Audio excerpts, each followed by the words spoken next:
Jóvenes todos, ¿cómo están? Yo soy Omar desde la Ciudad de México y es 11 de septiembre de 2022 y este es mi análisis semanal principal para los próximos días. Como siempre, como desde hace 12 años y algo más, te voy a explicar absolutamente todo lo que estoy observando. Son 30 instrumentos financieros, te voy a explicar cada uno de ellos y junto a esto, mi plan de trading. Lo que significa tres cosas: los niveles exactos en los que estoy esperando operar durante los próximos días, porque sí, desde el domingo yo ya sé exactamente lo que voy a hacer el resto de la semana. Además, los criterios técnicos fundamentales y de sentimiento que avalan a cada una de mis hipótesis de trading, porque no son ocurrencias, todas están perfectamente calculadas aspirando a la mayor probabilidad.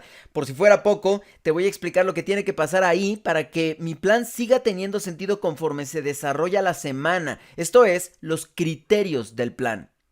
Esto es lo mínimo que hacemos los traders profesionales y mira, si estás aspirando a construir un negocio de verdad sobre esta fantástica actividad, no un hobby que te termina costando dinero, no, un negocio real, inscríbete a mi Patreon. ¿Por qué? Porque vas a obtener todo lo que necesitas, vas a ir adquiriendo los conocimientos requeridos, vas a ir acumulando la experiencia necesaria y también vas a obtener eso que habías estado pensando que te hacía falta, hasta eso.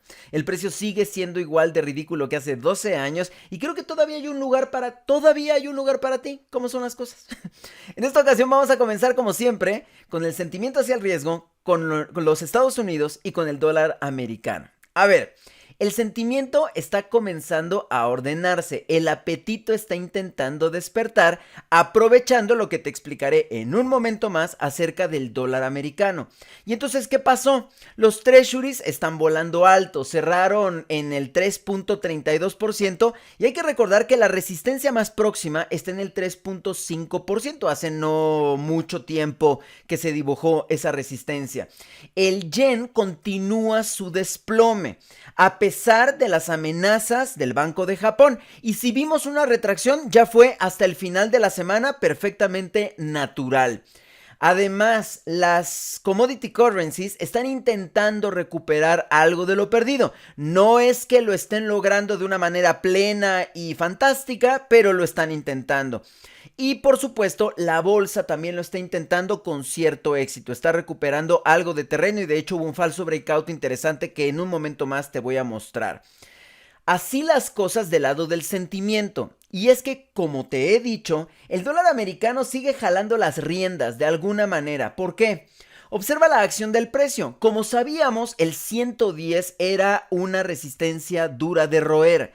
Lo intentó en algún momento y sin embargo se venció, se le acabó el combustible y se retrajo de una manera muy poco significativa.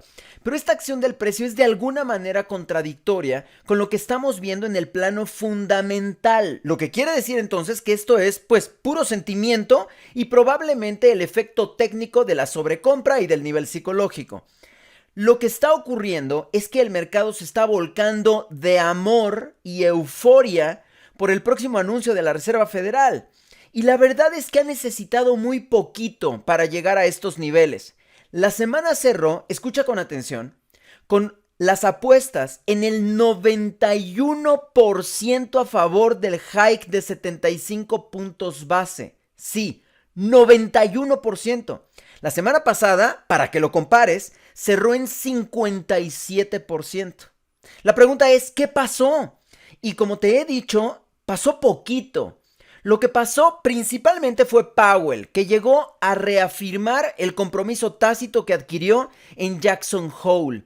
Básicamente dijo, palabras más, palabras menos, que tienen que seguir haciendo lo que sea necesario para terminar el trabajo. Solo eso. Y el mercado se puso loco y empezó a confiar en que eso significaba que la Reserva Federal no tiene de otra más que hacer un hike de 0.75%. Después llegaron, bueno, antes y después en realidad, pasaron frente al micrófono de la Reserva Federal Mester, Evans, George, y la verdad es que fueron bastante mesurados comparado con lo que habíamos visto la semana pasada. Y finalmente llegó Waller, creo que eso fue el jueves o el viernes, llegó Waller y dijo que él está dispuesto a avalar otro hike agresivo, otro hike significativo. Y fue como si fuera el último clavo del ataúd, como el final de la discusión. Va a haber hike de 75 puntos base y se acaba la conversación. Es curioso porque la acción del precio en el dólar americano definitivamente no registra eso. Insisto, esto significa que es puro sentimiento. Por eso te digo que del otro lado, del sentimiento generalizado, pues empezamos a ver un poco de mayor orden que no habíamos visto en semanas anteriores. La próxima semana vamos a tener el anuncio inflacionario de los Estados Unidos, vamos a tener datos de consumo y como siempre el jueves de Unemployment Claims, que siguen en el mismo rango de los 250,000 empleos. Es importante porque, claro, son las últimas dos pistas que tenemos, me refiero a los datos de consumo y a los datos de inflación, son los últimos dos datos que tenemos antes del anuncio, recordando que todavía falta una semana más para dicho anuncio. Entonces hay que poner atención sobre todo para ver si el sentimiento permanece y contradictoriamente de alguna manera si los Fed Fund Futures, las apuestas para la próxima reunión de la Reserva Federal, siguen estando en esos niveles tan infames. Para terminar, solo te muestro el gráfico diario. Evidentemente la zona de retracción obligada es esta zona de soporte, que fue exactamente donde rebotó el día viernes, donde la gente empezó a hacer profit taking de una manera perfectamente predecible y entonces esto rebotó. Muchos están esperando el rompimiento del 110, lo he dicho aquí desde que estábamos cerca de esta zona. Cuidado con los falsos breakouts, ya tuvimos un falso breakout el miércoles, es perfectamente razonable, es lógico y es estadísticamente lo más probable. Y los rebotes desde aquí, desde el 108.50, yo creo que van a seguir siendo interesantes. Insisto, mientras las apuestas hacia la Reserva Federal sigan estando como están, el dólar americano está del lado alcista, del lado toro. Entonces hay que considerar eso. Por supuesto, si llegara a romper, nada pasaría. El bias del dólar americano sigue estando intacto. Y observa que aquí abajo, 107.50, sigue habiendo una zona de soporte interesante, donde rebotó hace algunas semanas. E incluso todavía más abajo, no cambiaría absolutamente nada el panorama. Y si además revisamos los fundamentales, en donde la Reserva Federal lleva la mano, como en la mayoría de las ocasiones, pues entonces las cosas siguen estando en la misma dirección, siguen favoreciendo la misma dirección. No hay más que decir acerca del dólar americano. Como siempre, en un ratito más te voy a mostrar todos los cruces mayores y te voy a explicar en dónde veo este rebote en los distintos cruces mayores, cómo se traduce pues en los gráficos de los cruces mayores.